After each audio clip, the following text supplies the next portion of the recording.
Escolas antirracistas em Sergipe. Envelhecimento com qualidade no Amapá.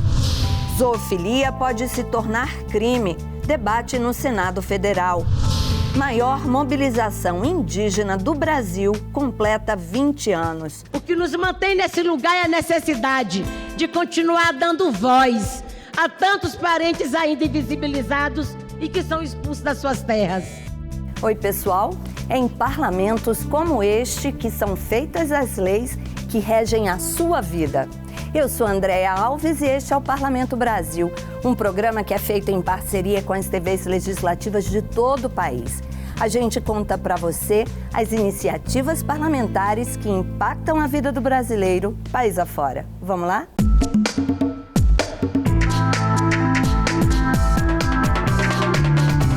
Não basta não ser racista, é preciso ser antirracista. Com o objetivo de promover uma cultura antirracista nas escolas durante todo o ano e não apenas em datas comemorativas, o governo de Sergipe lançou em 2023 um programa bem legal. É o selo Escola Antirracista Maria Beatriz Nascimento. O selo já premiou 123 escolas da rede estadual. O Centro de Excelência Barão de Mauá se destaca entre os premiados. Com um compromisso palpável com a educação antirracista, o professor Ramon, da disciplina de artes, utiliza as leis 10.639 e 11.645 como alicerce para suas aulas. A gente faz valer aqui no Centro de Excelência Barão de Mauá a aplicação da Lei 10.639, que vai exigir o ensino de história e cultura africana e afro-brasileira de forma transversal no ensino, bem como a 11.645, que faz alusão aos povos originários. Então a gente busca sempre, dentro das aulas de arte, fazer um paralelo com outras disciplinas. Por exemplo, o ano passado nós tivemos uma disciplina eletiva que foi sobre mitologia dos orixás. Nesse mesmo período, a gente trabalhou com algumas movimentações de dança, com percussão, em parceria com essa disciplina, justamente para trazer para a escola o máximo possível do que são as religiões afro, do que é a cultura afro, porque quando a gente fala em cultura afro, sempre se remete à religiosidade. E não, à noite nós tivemos um projeto com relação ao samba, com ênfase ao samba em Sergipe, samba de pareia, samba de coco. Então a gente está sempre trazendo a cultura popular e a presença afro-brasileira para as discussões aqui na escola. A Lei Estadual 9.412 de 2024, do deputado Garibaldi Mendonça, instituiu o Estatuto da Igualdade Racial em Sergipe. Aqui, teoria e prática caminham juntas, onde as aulas não apenas discutem, mas vivenciam a igualdade racial. A gente trabalha nesse projeto em base na fala da Angela Davis, que ela cita que em uma sociedade racista não basta não ser racista, temos que ser antirracistas, que é uma pauta de contra qualquer noção preconceituosa que nós abordamos sempre no dia a dia. Uma coisa que eu acho bastante interessante falar, que eu acho que eu não vejo ninguém falando aqui, é que, tipo, eu como jovem, que estou sempre ali nas redes sociais, acabo vendo que essas piadinhas racistas estão muito em alta, né? Tipo, querendo ou não, tá com um tipo de população um pouco maior do que deveria ser. Então, esse tipo de evento aqui dentro das escolas é muito importante para poder abrir o olho das pessoas mesmo. Este professor de filosofia inova com uma metodologia que inclui trilhas seletivas, painéis, palestras e eventos. A cada ano, uma temática diferente é abordada, como mitologia dos orixás e, para este ano, a reflexão sobre Minha Cor Não É Piada, parte do combate ao racismo recreativo. A gente vai trabalhar toda a questão dos programas humorísticos, de piadas do cotidiano que tem cunho racista, mostrar, expor qual o cunho racista dessas piadas e programas humorísticos para conscientizá-los que não se faz piada com racismo. Isso não tem graça. Racismo não tem graça. Essas práticas não apenas engajam os alunos, mas também impulsionam o aprendizado. A temática diversificada e inclusiva proporciona um ambiente propício para uma compreensão mais profunda das questões raciais. A gente já vinha fazendo um trabalho antirracial na escola. Quando apareceu a oportunidade do selo, a gente viu uma oportunidade de a gente expor e ampliar esse trabalho. E a gente aproveitou tudo aquilo que constava no edital que a gente precisava fazer, várias coisas a gente já tinha feito, mas complementou com aquilo que a gente não tinha feito. E aí a gente decidiu ser permanente, ser um projeto permanente da escola, sempre com eventos, palestras, trilhas e eletivas voltadas para o tema. É um tema de conscientização ampla e a gente quer, inclusive, ampliar para reunião com pais, inclusive, porque seria interessante que os pais participassem dessa construção também. O selo Escola Antirracista Maria Beatriz Nascimento presta homenagem a uma das maiores intelectuais do feminismo negro no Brasil. Com 77% dos alunos matriculados na rede pública estadual se considerando pretos ou pardos, o Departamento de Educação sente a necessidade de fortalecer as estratégias, reafirmando o compromisso com as leis federais 10.639 e 11.645. Para a gente foi uma surpresa muito grande saber que as nossas escolas elas já estão nessa discussão, já estão implementando essas leis e estão trazendo realmente o combate ao racismo para a sala de aula. Nós precisamos que essa temática ela esteja presente nos 200 dias letivos, que ela não fique limitada lá ao 20 de novembro, ao mês de novembro ou à semana de 20 de novembro. Então ela precisa estar todos os dias, nos 200 dias letivos. Então, nós já estamos preparando, elaborando o edital, que o próximo edital ele começa a amarrar mais essas questões para que a escola traga o plano de ação dela com essa temática diluída durante o ano todo. Amapá debate políticas públicas para um envelhecimento com qualidade. São Paulo lembra os 40 anos do MST. O Movimento dos Trabalhadores Rurais Sem Terra é hoje o maior produtor de arroz orgânico da América Latina. Veja o que foi notícia nas casas legislativas do país. A luta, a ocupação, o assentamento, a reforma agrária. A cultura político-organizativa do Sem Terra completa 40 anos no Brasil. O MST representa o avanço na luta pela reforma agrária, uma luta importante e que significa dividir terras ociosas que podem se transformar em terras produtivas.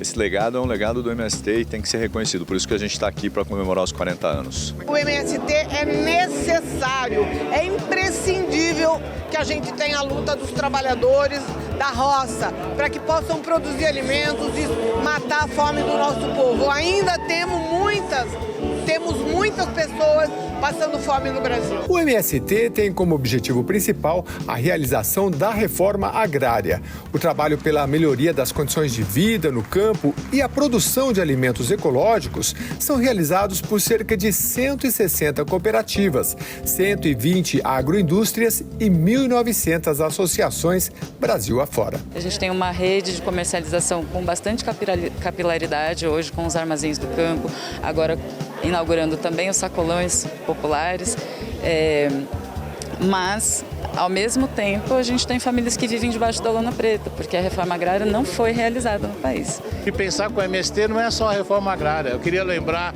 que agora na Covid foram 10 milhões de toneladas, 10 mil toneladas que eles doaram para a gente aqui, né? Foram mais de 3 mil marmitas.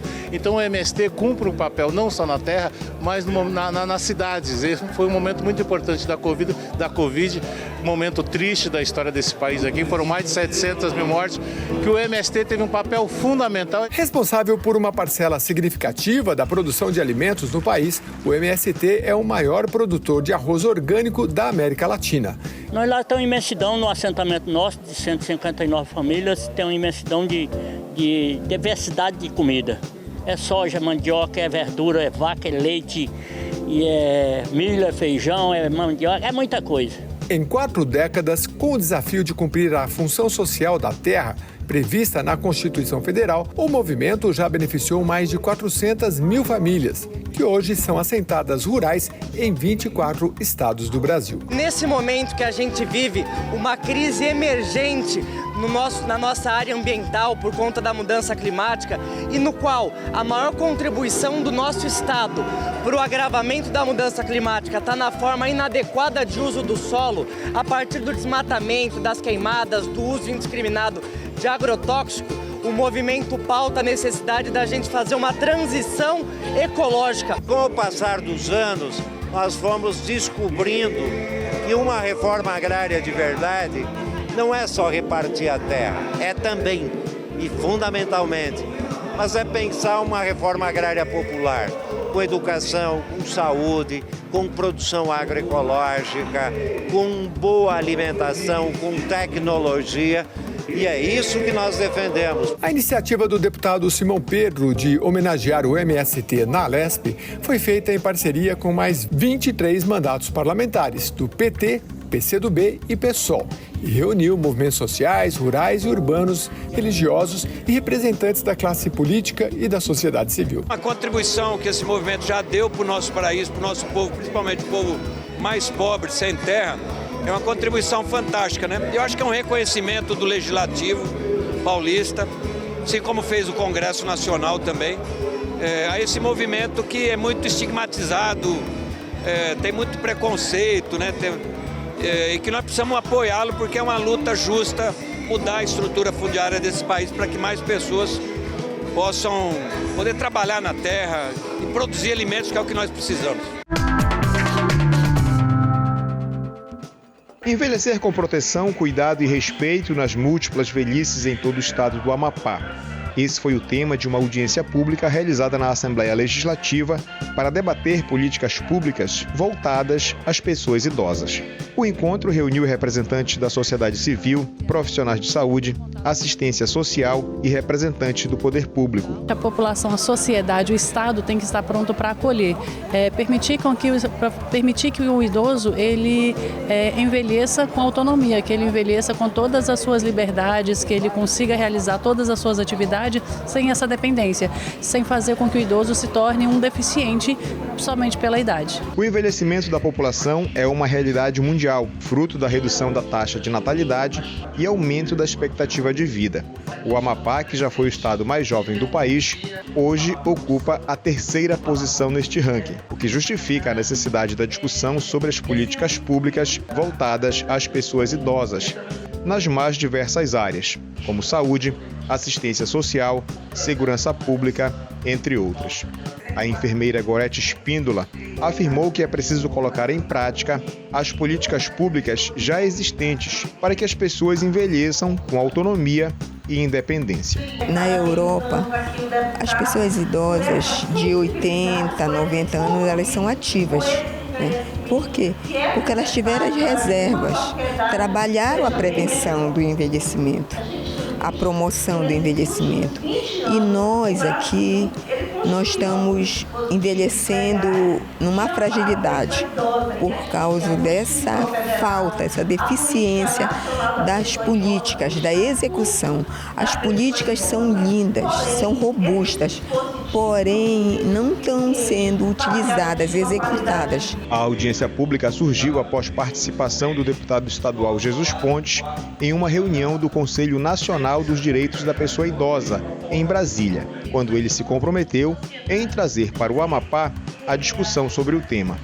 Uma das propostas apresentadas foi a implantação de unidades do Centro-Dia do governo federal, espaço destinado ao atendimento especializado a pessoas idosas e a pessoas com deficiência que tenham algum grau de dependência de cuidados. A pessoa vai para lá pela manhã, fica ali, às vezes, por exemplo, fica enchendo lá a fila no HE porque tem uma fratura ou precisa fazer o tratamento com relação à questão de pé diabético. Uma casa de passagem pode ser utilizada para que ele fique o dia, fazendo outras terapias, musicoterapia, conversa, diálogo com outros idosos e à noite vá para sua casa. Começou assim. Nós tivemos uma enxurrada de demandas após a audiência pública. Vamos fazer um relatório para continuar lutando pela pauta, levar o governo do Amapá, levar as prefeituras, unir a casa aqui em torno do tema. Afinal de contas, são as pessoas que construíram o Amapá que nós temos hoje no passado e que nós temos a obrigação hoje de assumir o papel e o protagonismo para dar continuidade a todo esse trabalho e dar o alento, dar uma vida digna ao nosso idoso, que é importantíssimo.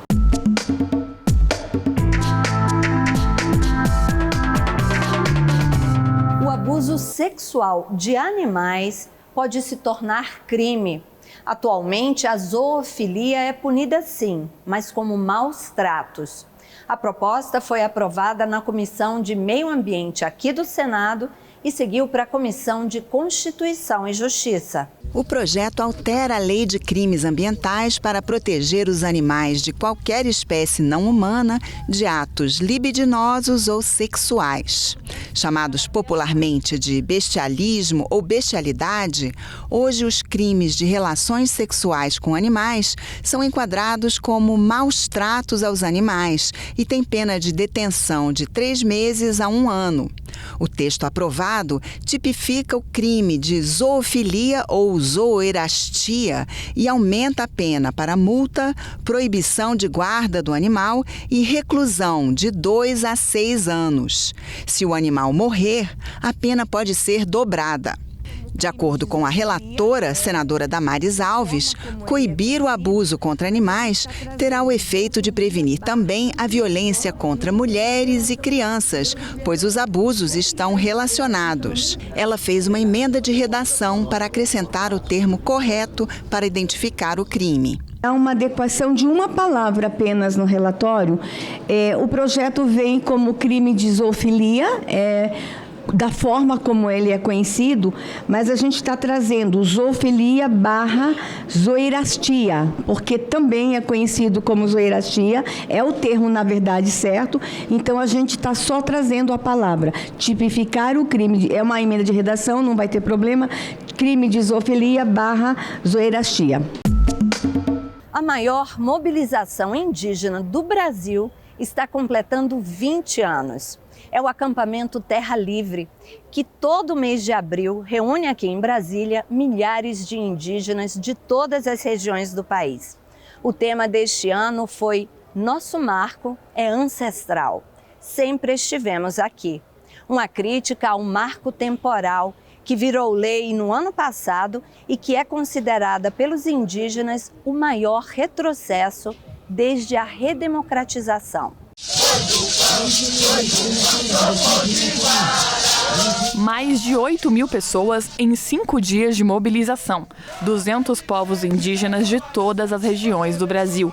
Esse é o acampamento Terra Livre, que todo ano, em abril, reivindica a ampliação dos direitos dos indígenas, como a proteção e a demarcação de terras. O grupo reúne indígenas de várias etnias, como o Elói do povo Guarani e Andeva do Paraná. O ATL começa com o movimento da região sul, apenas 13 indígenas, depois foi aumentando e virou essa potência de voz dos povos indígenas. No ano passado, em setembro, o Supremo Tribunal Federal havia derrubado a tese do marco temporal, que estabelecia que os indígenas só tinham direito de reconhecimento e demarcação de suas terras caso comprovasse presença física nesses locais antes de 5 de outubro de 1988, dia da promulgação da Constituição. Mas em outubro de 2023, Câmara e Senado aprovaram a retomada da tese por meio de nova lei.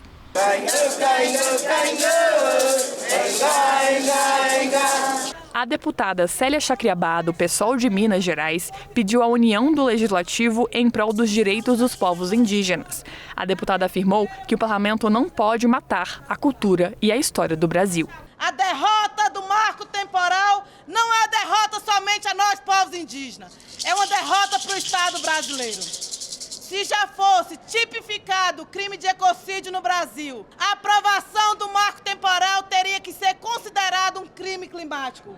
Porque a não demarcação dos territórios indígenas coloca em risco a vida de cada um de nós. O cacique Cretan Cangangue, um dos coordenadores da Articulação dos Povos Indígenas do Brasil, reivindicou demarcação de terras na Câmara dos Deputados. Ele fez parte do grupo de 500 indígenas que tiveram acesso ao plenário para acompanhar a sessão solene em homenagem aos 20 anos do acampamento Terra Livre. Aonde aqui nossos avós defenderam em 88 o artigo 231 e 232 da Constituição Brasileira, que nos deu direito à demarcação das nossas terras, à garantia dos nossos territórios. Hoje, esse mesmo Congresso Nacional aqui retira esses direitos para atender os seus interesses e não o interesse da nação brasileira. A ministra dos Povos Indígenas, Sônia Guajajara, falou sobre o garimpo ilegal, a mineração nos territórios indígenas e se manifestou contra qualquer violação dos direitos dos povos originários. O que nos mantém nesse lugar é a necessidade de continuar dando voz a tantos parentes ainda invisibilizados e que são expulsos das suas terras.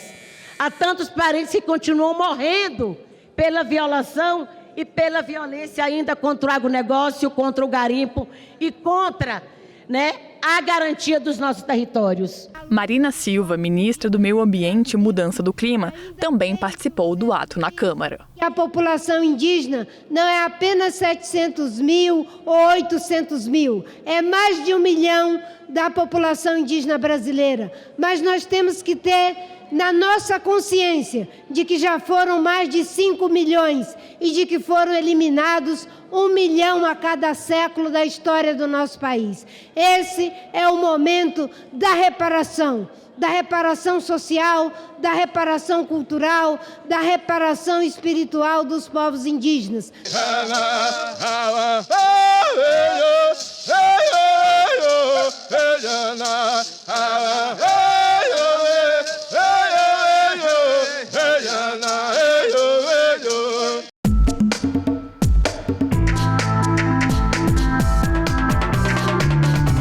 Você já visitou a Assembleia Legislativa do seu estado ou a Câmara de Vereadores da sua cidade?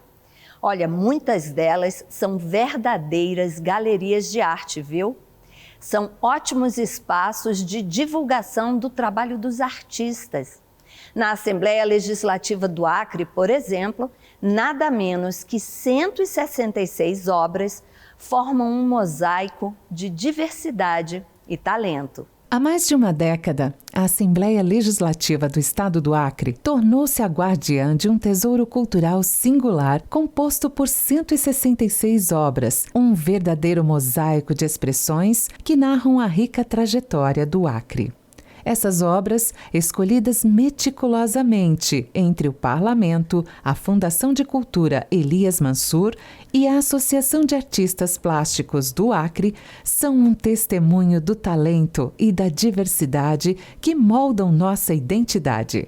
Obras de arte. Deise Melo, Dalmir Ferreira, Luiz Carlos Gomes de Souza, Rivas Plata, Darcy Salles, Sansão Pereira e tantos outros artistas que transcendem a arte, dando vida a uma coleção que se tornou o coração pulsante da cultura acreana. Deise Melo, com suas técnicas mistas e óleo sobre tela, desenha um diálogo entre o tradicional e o contemporâneo.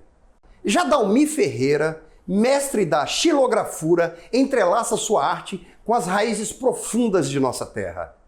Luiz Carlos Gomes de Souza, com pinceladas de óleo sobre algodão cru, revela as paisagens que ecoam a alma acreana. Rivas Plata, cujas telas pintadas com óleo sobre tela são um ode à paixão e à emoção. Darcy Salles, que domina a acrílica sobre tela, trazendo à vida cores vibrantes e narrativas envolventes, é sensacional. Sansão Pereira, do Seringal Capatará, presenteia-nos com telas em neoimpressionismo, capturando a essência única de nossa terra. Cada corredor, sala e plenário da Assembleia é uma galeria a céu aberto, uma celebração da arte acreana que se entrelaça com a história do nosso povo. Nossa, cada quadro mais lindo que o outro, hein? Aqui no Congresso Nacional a gente também tem muita obra de arte bacana, viu? Os visitantes amam. E por falar em visitantes, a gente deixa você agora com o nosso quadro especial Visitantes do Congresso Nacional. Você sabia que são mais de 3 mil por semana? E o Parlamento Brasil chega ao fim, lembrando a você que este ou qualquer outro programa da TV Senado está disponível na internet, pelo site da TV ou pelo YouTube. Até semana que vem, pessoal. Tchau! Eu tinha curiosidade de conhecer, os poderes aqui em Brasília, saber como funciona, como é a logística, porque eu moro lá no sul e a gente tem uma certa curiosidade de saber como que funciona, E a gente sabe que tudo de importante que tem que acontecer no país tem que passar por aqui, as decisões. Então, eu tive a oportunidade de vir para Brasília e estou aproveitando para conhecer as casas aí. Eu acho a democracia uma coisa importante. Eu entendo que ela está um pouco distorcida ultimamente. algumas pessoas e membros importantes que se dizem ser a favor da democracia, as suas atitudes não são condizentes com suas palavras. Mas eu tenho esperança que o Brasil vai voltar para o caminho certo. A gente estava passeando aqui e a gente pensou, vamos entrar, né, conhecer melhor, ver também, por causa do que aconteceu no dia 8, né, ver se, no ano passado, de janeiro, ver se tem alguma coisa que ainda permanece aqui, que aconteceu, que foi destruído, que ficou, a gente queria conhecer também. Eu sou totalmente contra qualquer tipo de violência, né? Principalmente, se você quer demonstrar sua opinião política, eu acho melhor você, fazer opiniões, na internet, alguma coisa assim, mas não, atacar, assim, sabe? Principalmente que eles queriam meio que retomar o poder e aí destruíram tudo, não faz nem sentido, né? Eu que fiz direito, eu entendo muito bem o papel, né, da democracia. E acho que essa visitação ela é importante também para as pessoas entenderem essa questão do processo democrático, entenderem que faz parte, né, eleger essas pessoas que vão representar o povo, né? Isso é a democracia, né? Eu moro na cidade de Maringá, no estado do Paraná. Faço um trabalho em colaboração com o pessoal de Moçambique, um trabalho social que alimenta mais de 150 crianças. O projeto chama-se Projeto Passos, e o Projeto Passos atende em Moçambique mais de 150 crianças, alimentando elas diariamente. O trabalho de cuidar dessas crianças carentes é muito importante. Eu acredito que talvez se o Congresso olhasse mais para esse lado das crianças que são órfãos e das crianças que são dependentes, nesse sentido de trabalhar elas no seu consciente. Não falo apenas de tirar elas das ruas, mas falo apenas de dar uma educação digna para elas, olhar mais para esse lado. Quando você educa alguém, você nesse caso está dando um futuro. Por isso que o nosso projeto chama-se Projeto Passos, né? Você ajuda alguém a dar mais um passo, alguém que não tem esperança a dar mais um passo. Eu acredito que existem milhares de brasileiros vivendo nessa situação que também talvez o pessoal de Moçambique está vivendo, mas se tiverem essa oportunidade, também farão a diferença, serão alguém no futuro amanhã. A mensagem seria de pensar realmente no povo, né? Pensar no povo, pensar